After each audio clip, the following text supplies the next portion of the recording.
But without, I would like to introduce our next speakers, Kayla Block-Torgerson and Kristen Sperry. So Kayla has been working in the engineering field, specializing in environmental permitting and field studies for over 15 years. She graduated with a Bachelor of Science in Mathematics from the University of Mary and a Master of Science in Natural Resources Science and Management from the University of Minnesota. As well, Kristen, and then our second presenter is Kristen, who serves as the planning manager of the Federal Highway Administration North Dakota Division Office. Her work includes various planning programs with the metropolitan organizations, the North Dakota Department of Transportation, and our tribal partners. And they will be presenting on forging synergies, collaboration for urban project success. Please join me in welcoming Kayla and Kristen.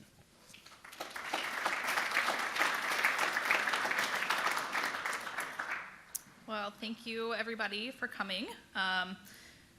Just to start out, we originally had like one of those little polls in here, but it's not working this morning. So we won't be starting out with that little attention grabber. So we'll just get right into it. Again, we just got introduced, so here I am, and I have Kristen presenting with me. But what we're going to focus on today is the Fargo Main Avenue reconstruction project, and we're going to kind of dial in on the NEPA progression of that project and how the project started out as a CATEX and then became one of kind of the first recent EAs that the DOT has completed in an urban setting, and some of the unique aspects to that transition. So we're going to go over some project background, talk about the original project scope, talk about that transition then from a documented CATEX to an EA, and then just how did we do that? How did we accomplish this like major project change in the middle essentially of the project? So just some project background. The project that I'm discussing is located from 25th Street over to University Avenue. And really this was an extension of work that the city and DOT and Fed Highway had done in the downtown area of Fargo. And that work in downtown was completed in that 2019-2020 timeframe.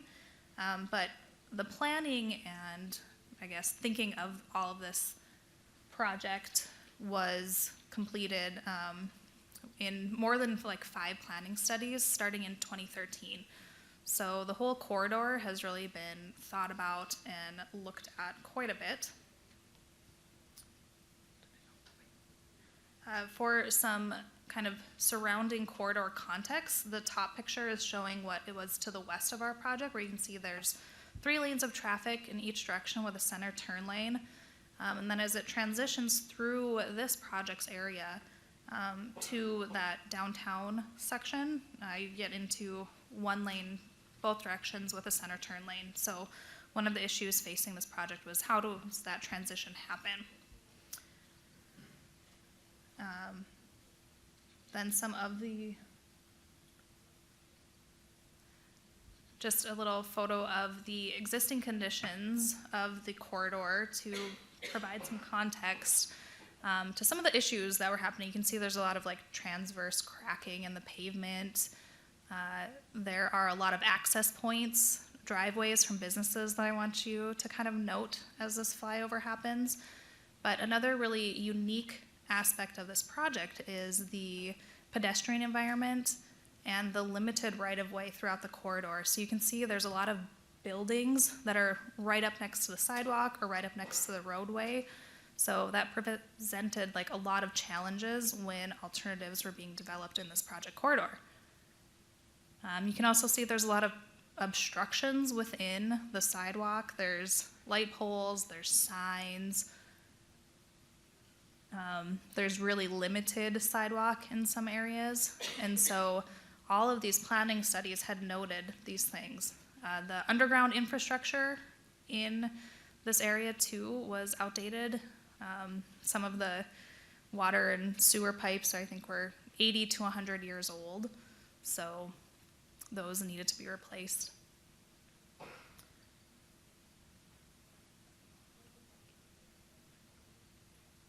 So throughout all this planning, the purpose and need for the project was developed, just kind of addressing all those issues that were shown on there.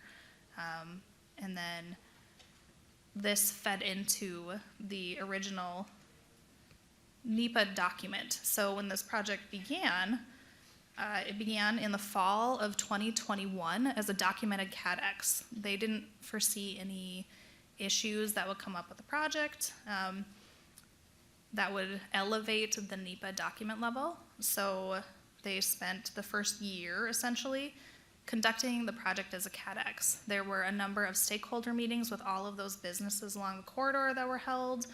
There was a management presentation to DOT management. Even the public input meeting was held with the thought that this project would be conducted as a documented CATEX. And the original time frame for having the environmental completed and then having bid-ready designs was to have that all completed by the fall of 2023. So like I said, this was started in the fall of 2021. The project was worked on for like a full year as a documented CATEX. And then as alternatives were being developed and some new regulations happened, the idea that this could be completed as a documented CATEX started to shift. Kristen's gonna give a little Fed Highway perspective. All right. Good morning. My name is Kristen Sperry. I'm the Planning Program Manager for the North Dakota Division Office for the Federal Highway Administration.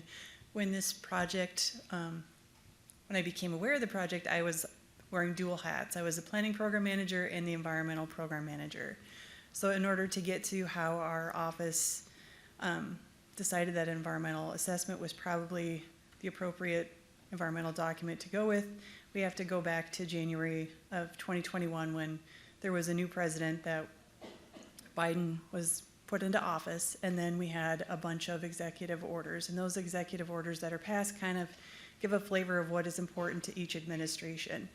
So we had new president, executive orders, and then we had a new transportation bill, and that transportation bill was Investment in Infrastructure and Jobs Act, EJA, or the Bipartisan Infrastructure Law, sometimes referred to as bill. And in that, there was a lot of discretionary grants, there were new funding programs, and all of those kind of build on the flavor that you're starting to see that's important to the administration. So we have all that that's kind of starting from beginning of January 2021 to November of 2021. And then in the meantime, we're kind of waiting for guidance, like how are these new things gonna influence what we're currently working on and what our workflow is gonna be. So one of those first things that came up was the Resources to Build a Better America memo. And that came from Stephanie Pollack. She was the deputy administrator. And in that, she wanted the division offices to try to influence the states to look at, not looking at capacity expansion, but trying to maintain what you have within the existing right-of-way. And why would that be important? You're minimizing your environmental impacts. So that was the first kind of message that came out.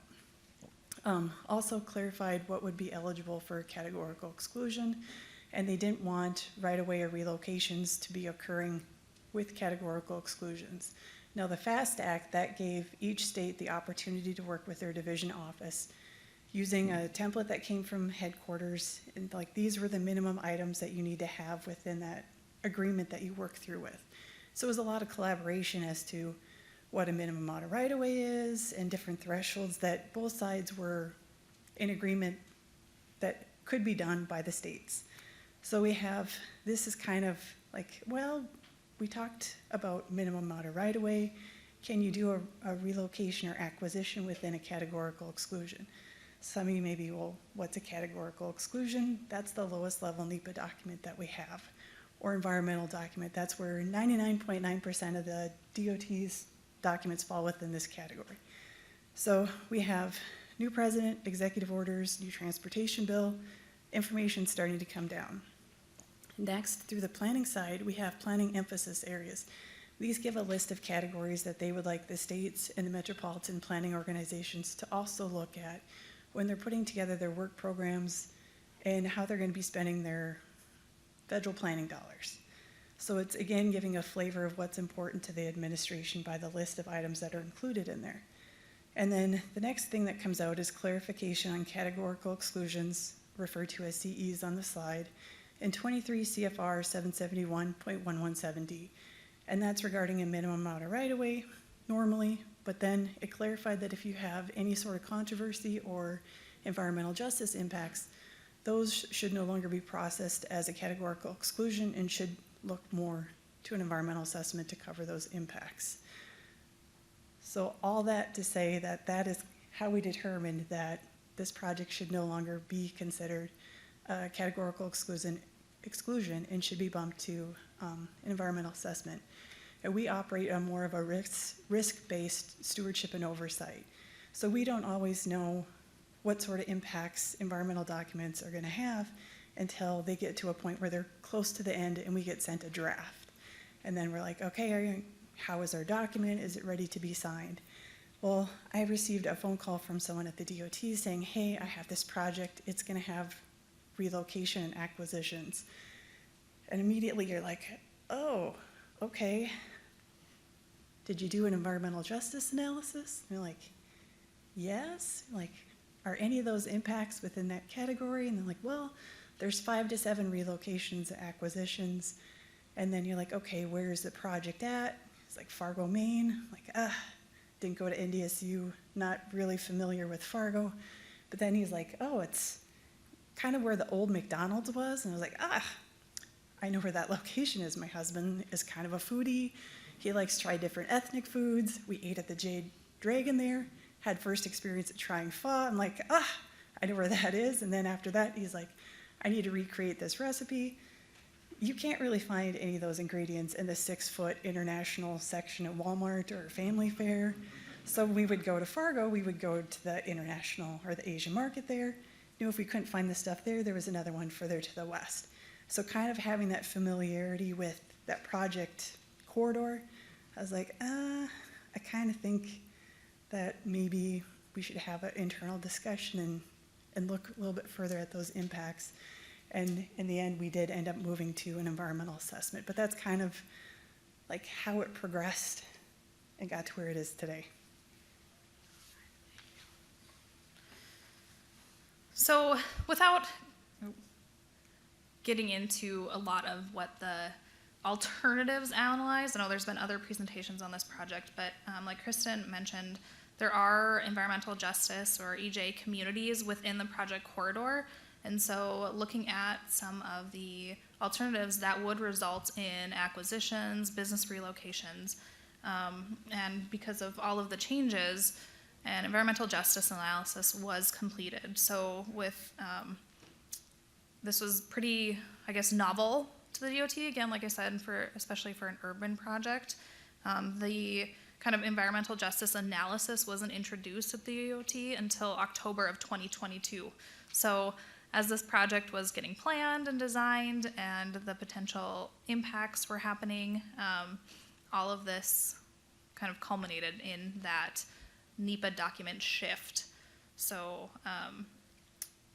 when this environmental justice analysis was completed, EJ communities, which are either minority populations or low-income populations, were identified not only within the main project corridor, but also within all of the detour routes. And so all of these triggers happened. And so when this kind of major change came up, the question came up like, what now? We're less than a year away from when we were supposed to have the original design done. These are supposed to be bid ready. Now we have to kind of start over. And because this was an urban project, there were a lot of various stakeholders involved. You have FHWA, the DOT, the City of Fargo, MetroCog, and then the consultant team. And so it wasn't just Apex, SRF was also working on this, and so just a lot of players. The project review committee that had been established for the project had more than 30 members on it. That's the typical DOT process for projects, that's who all reviews it, all the players are involved. So there's a lot of documents that have already been done, like we mentioned. So there are also some federal mandates that, like, once this started, you only have a year to get everything done. And this got posted to the FHWA website on February of 2024 or 2023.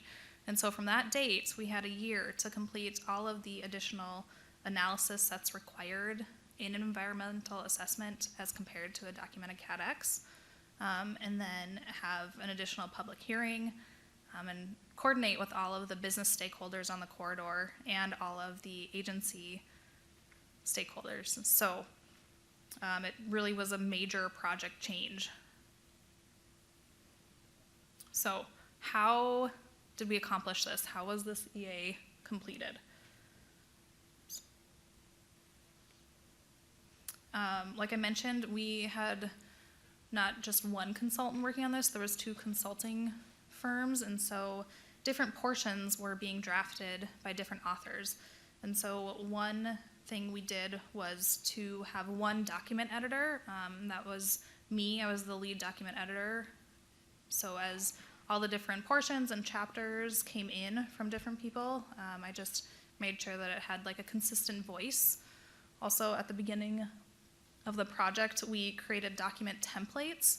And so these, again, were kind of sent to the review committee before we started working to ensure that they met all of the FHWA and DOT requirements, but also that everyone could make the transition to one document easier. So yeah, like I said, all the different contrast requirements and the different image labeling requirements that are required for federal documents, we ensured that everyone knew what to do going forward. Another kind of unique process we did, because there was such a tight time frame and so many things that needed to be analyzed, was that we implemented a series of pre-draft reviews. And so from the PRC committee, we narrowed it down to a specific EA review committee. So as we finished each chapter, the chapter would get sent out to the whole review committee.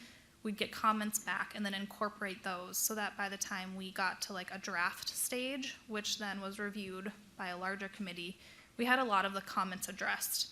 And this really took a lot of collaboration between everyone working on the project, because another thing we did was implement bi-weekly meetings so that we could discuss where we were with all these chapters in the EA.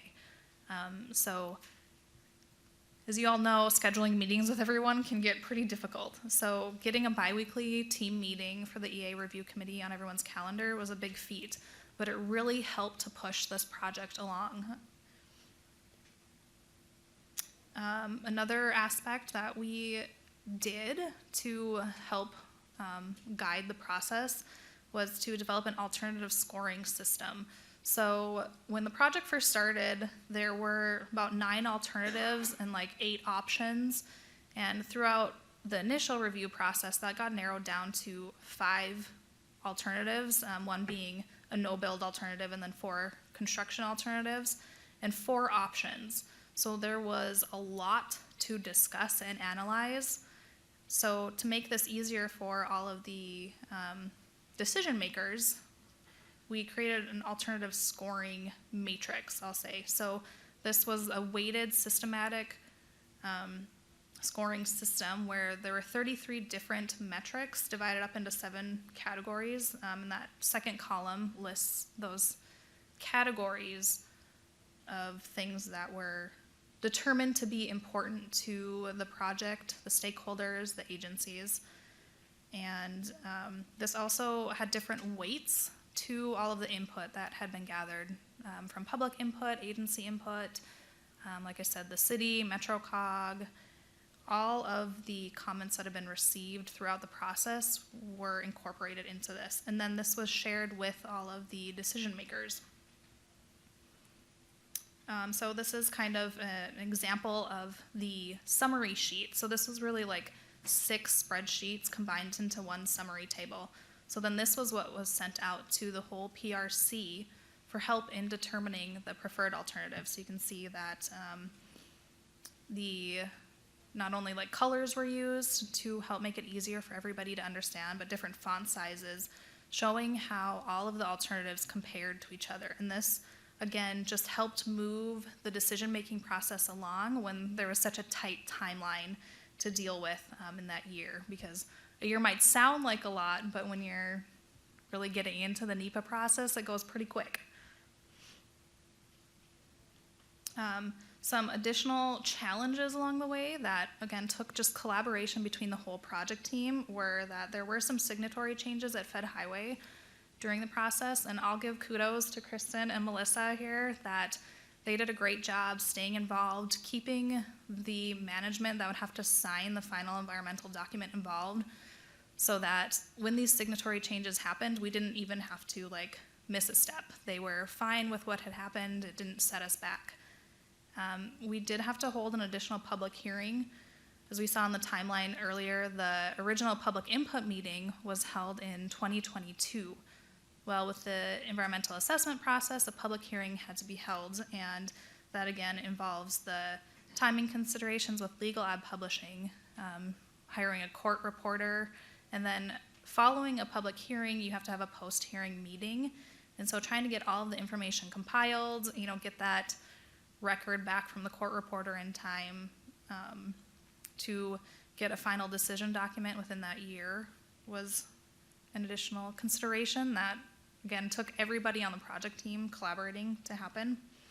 And then a lot of the work on the city and agency side to kind of shift this funding mentality, because, like I said, the original bid-ready documents were supposed to be in 2023. And so when this gets moved several years, there's funding allocated on that year. And how does that, shift all of the projects that are happening within the city? Like I've mentioned multiple times, the stakeholder collaboration in this project really helped shape the project alternatives and choosing the preferred alternative and getting to the final environmental document. So this took collaboration between the agencies, the city of Fargo, and the consultants. Because there were so many outside stakeholders along that project corridor with all the business owners, we wanted to make sure that their voices were heard. And so that involved over 40 individual meetings with all of the business owners during the NEPA process. And so Matt Kinsella, our project manager, made sure that he was at all of those meetings to have a consistent face so that the project stakeholders and the business owners in the area felt like their voice was being heard. And then when we were creating that scoring matrix, like I said, those comments were weighted and added into that scoring matrix. And those meetings have continued into final design. So there was more than 40 meetings held during the planning process, but there's probably been a lot more than 40 meetings that have happened since then as well. So after that almost year-long process, a preferred alternative was able to be selected from all of the stakeholders. And from the west end of the project, that looks like 2 lanes in each direction with a center left turn lane. And then through the area where a lot of the potential relocations would have happened, the area that really kicked this into needing an environmental assessment, an alternative was chosen that did not have any of those kind of disproportionate impacts on EJ communities. So in the area where there, again, is, if you remember from the flyover video, some of those buildings were right up to the right-of-way, a modified design was chosen so that the buildings, like Kristen mentioned, the international marketplace would not have to be relocated there. So again, a collaborative effort, and this took a lot of design changes during the process and working with those business owners, designers, and the agencies to make this alternative happen. So once the preferred alternative was selected, we had the public hearing, we were able to get the FONSI, the finding of no significant impact, signed in January of 2024. So we met that year timeline, and the project was able to progress into final design.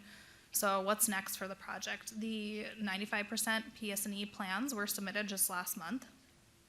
Right-of-way acquisition has been ongoing. So you can see there's still quite a few linear strips of right-of-way along the corridor. And so again, that contributes to just having continued meetings with all of the business stakeholders along the way. And the bid-ready date is scheduled for this summer. And then construction will be happening in 2026 and 2027. So with that, we'll thank everybody for attending, and I will take the first question.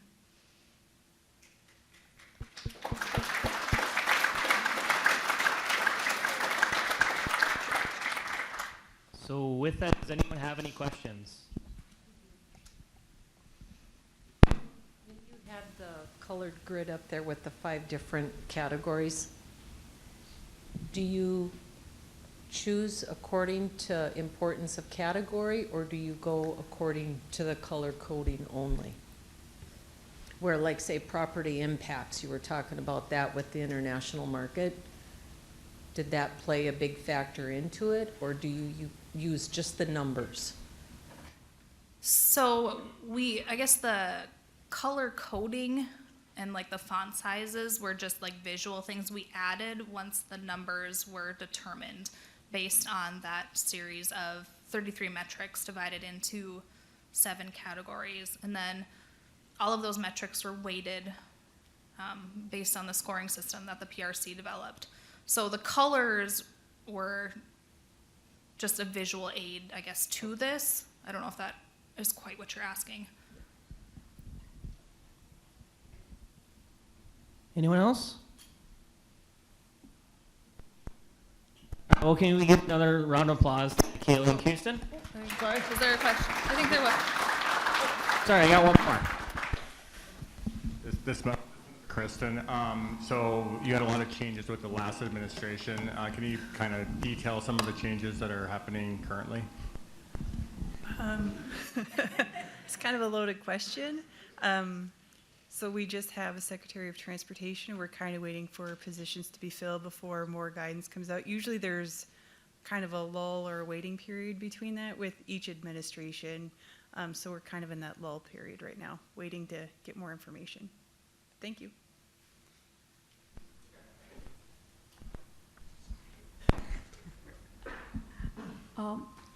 I'm Sang Maro. I have a question. Are you going to be able to get all the right-of-way ready by the bid-ready date? Thanks, Sang. I can't speak to that 100% directly, but yes, I think that the right-of-way, I see Matt is here, so if there's any like detail, but I believe so, that they've been like I said, continuing all those meetings, and I think that it will be able, but I don't know if Matt has any different thoughts. Offline discussion. Moving along as we can, and the team here, I see the DOT team is here as well, and they're a fantastic help to keep this thing. We have a lot of appraisals to get through. Those will be wrapped up pretty soon, and yeah, we're going to do our best to make that.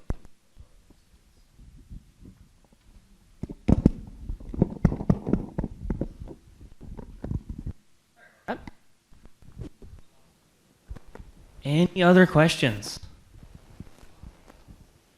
All right, well, we're going to cut you a little short here. Just to move on, if you want to go to another presentation, you sure can. But if anything, just go ahead and collaborate and have a wonderful rest of your conference. Thank you.